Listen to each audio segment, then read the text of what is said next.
আসসালামু আলাইকুম। কেমন আছেন সবাই? আশা করি ভালো আছেন। অনেক দিন পর আবারও আপনাদের জন্য একটি ছোট্ট ভিডিও নিয়ে চলে আসলাম। ভিডিওটি কেমন হলো সবাই কমেন্ট করে জানাবেন। আজকে শরীর অনেক বেশি খারাপ ছিল। কিছুই খেতে ইচ্ছে করছিল না। মায়ের কথা খুব মনে পড়ছিল। ইদানিং এমন হয়েছে যে কোনো কিছু খেতে ইচ্ছে করে, কিন্তু খাবারটা নিজে বানানোর পরে আর খেতে পারি না। তো মাকে খুব মিস করি। আগে যখন যেটা মনে চাইতো আম্মা দিত, না দিলে আম্মার সাথে কত রাগারাগি করতাম। এখন প্রতিনিয়ত বুঝি যে আসলে মা কী জিনিস। কিন্তু দুর্ভাগ্যের বিষয় হলো, বিয়ে হয়ে যাওয়ার পর মেয়েদের অবশ্যই বাবা মার কাছ থেকে দূরে থাকতে হয়। দেখা যায় বছরে 1 দিন 2 দিন আমরা যাই, বেড়াই, চলে আসি।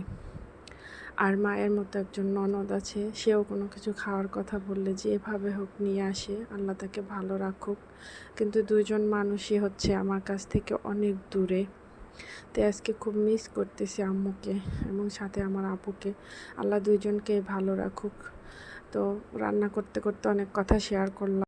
বেগুন আলু দিয়ে শুটকি রান্না করলাম। কেমন হয়েছে সবাই জানাবেন। আর ভিডিওটি ভালো লাগলে অবশ্যই লাইক, কমেন্ট এবং শেয়ার করবেন। টাটা, আল্লাহ হাফেজ।